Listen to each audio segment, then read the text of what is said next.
Musique.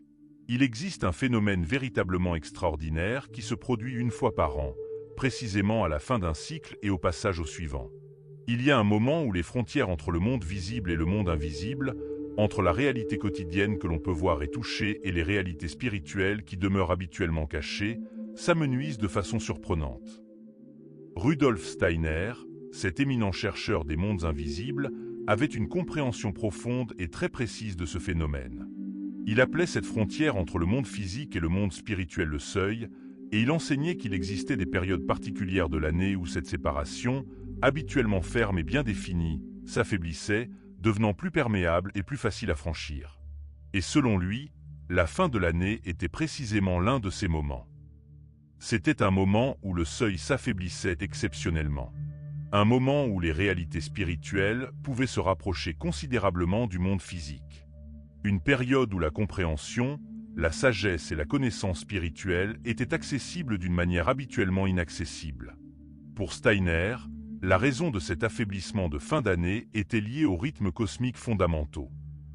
Il enseignait que la vie ne progresse pas comme une ligne droite infinie, mais comme une succession de cycles.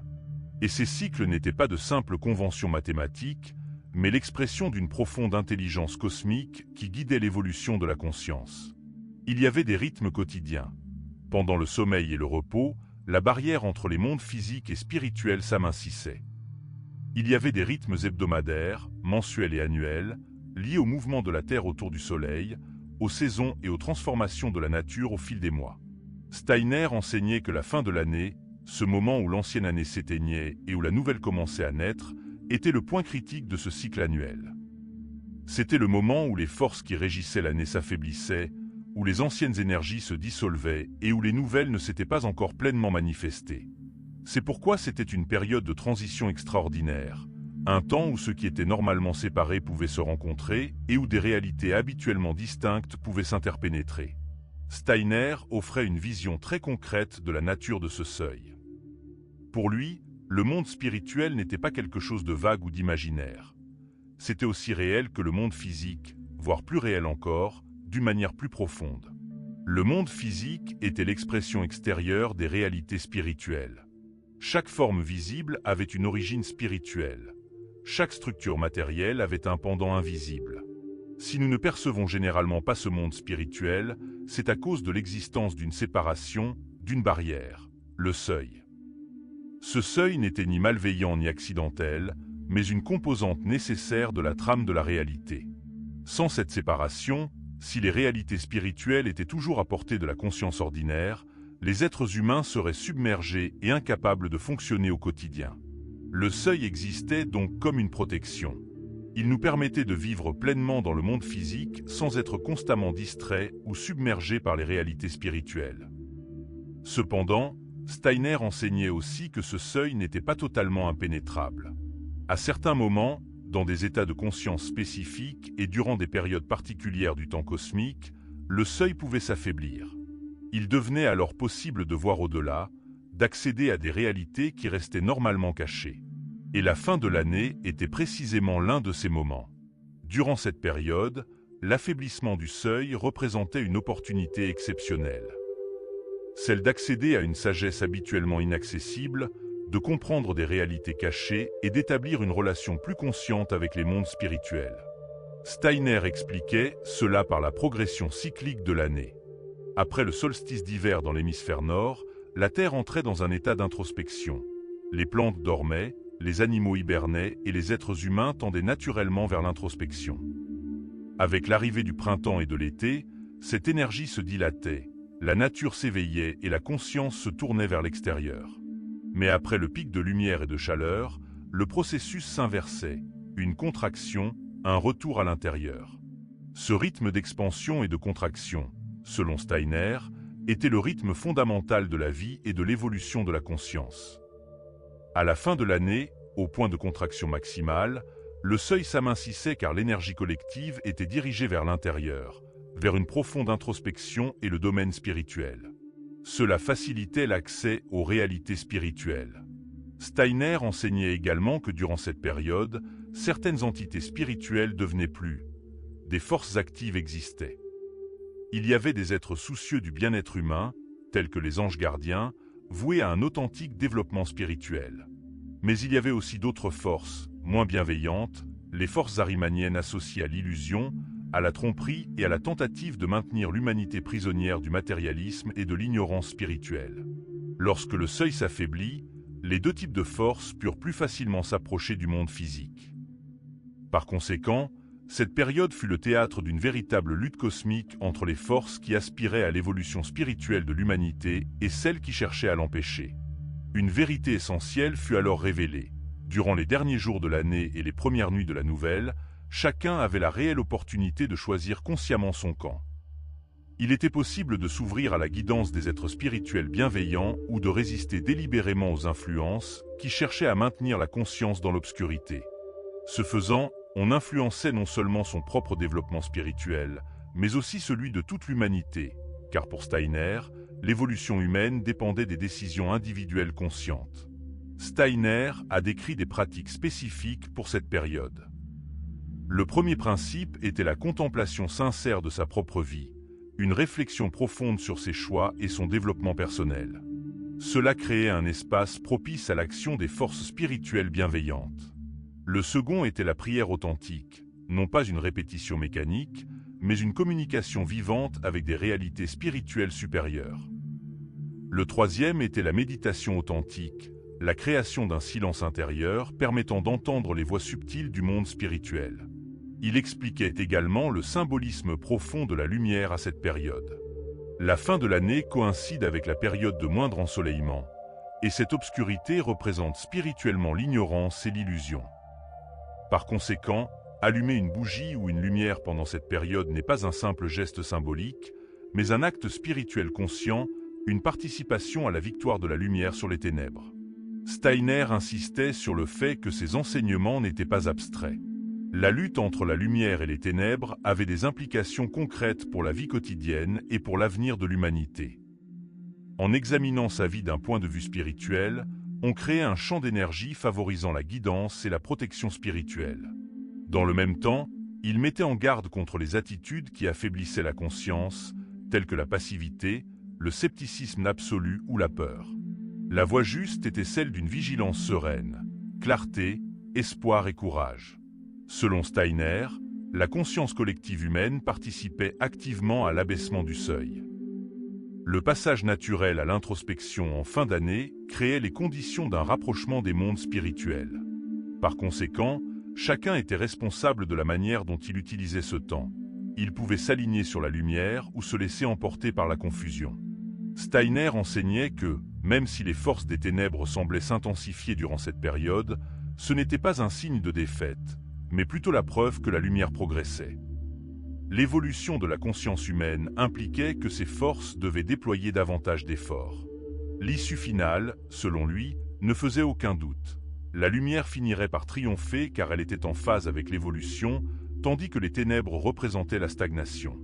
La véritable question n'était pas de savoir si la lumière triompherait, mais de quel côté on choisirait de se ranger lorsqu'elle triompherait. La fin de l'année offrait une occasion unique de prendre des décisions qui influenceraient votre avenir spirituel personnel et collectif.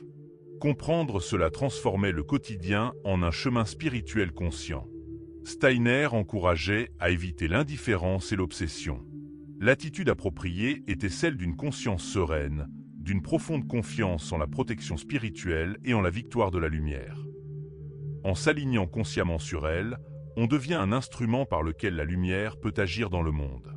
Enfin, Steiner offrait un message d'espoir et de force.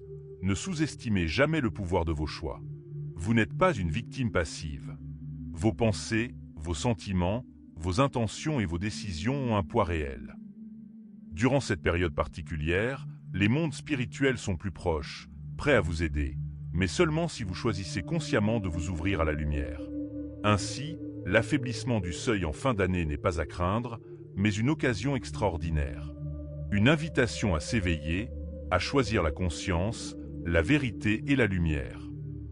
Car lorsque vous choisissez la lumière, vous découvrez que vous n'avez jamais été seul, que vous avez des alliés spirituels et que la victoire est déjà en marche. La lumière triomphe. Elle triomphe toujours. Et lorsque vous le savez, vous vivez avec espoir, avec un but et avec la certitude que l'avenir appartient à ceux qui choisissent la lumière. Or, Steiner ajouta une dimension encore plus profonde, rarement évoquée mais essentielle à la pleine compréhension de cette période.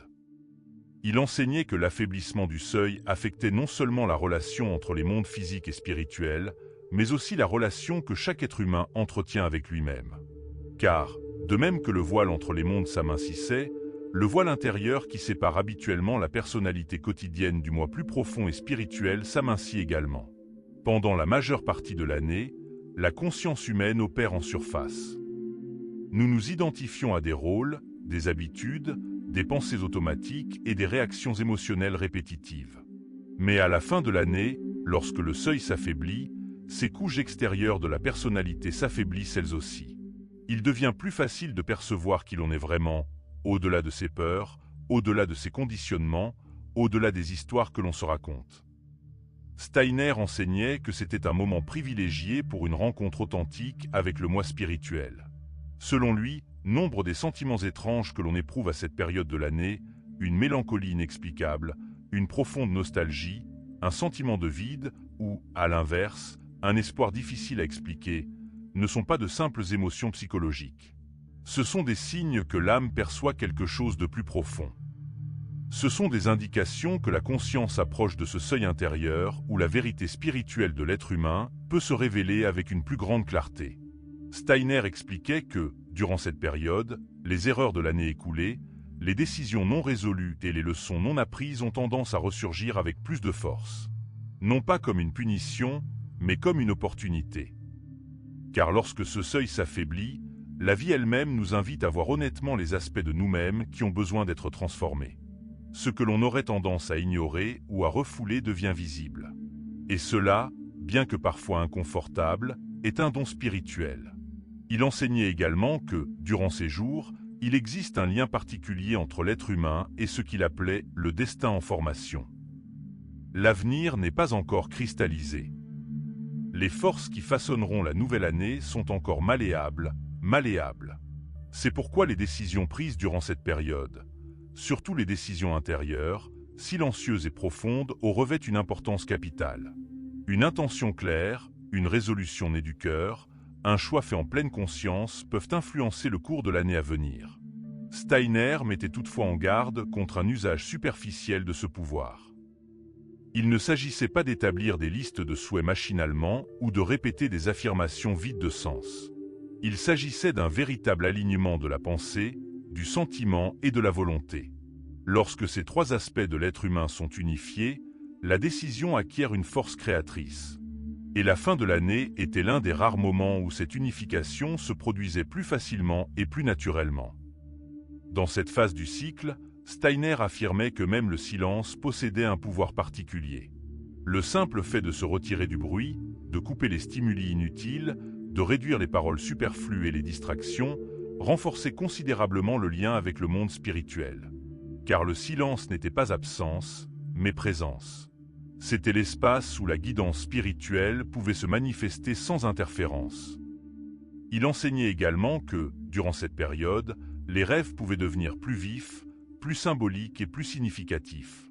Non pas parce qu'il s'agissait de prophéties littérales, mais parce que l'âme, plus proche du monde spirituel, s'exprimait plus librement. Prêter attention à ses rêves, les méditer sans obsession, pouvait offrir de précieux indices sur son chemin intérieur. Steiner soulignait un point crucial: l'affaiblissement du seuil n'était pas éternel. C'était une brève fenêtre d'opportunité. Et comme toute fenêtre, on pouvait en profiter ou l'ignorer. Au fil de l'année, lorsque le seuil se renforçait, nombre de ses perceptions s'estompaient. C'est pourquoi il insistait sur l'importance de la pleine conscience durant cette période. Non pas par urgence ou par peur, mais avec présence et une intention claire. Enfin, Steiner affirmait que ceux qui traversaient cette période en pleine conscience, même de manière simple, sans rituel complexe, commençaient la nouvelle année avec un fondement intérieur différent. Plus de stabilité, plus de clarté, plus de force intérieure. Non pas parce que les problèmes disparaissaient, mais parce que le rapport à eux avait changé. La personne ne réagissait plus automatiquement, mais répondait depuis un centre plus profond.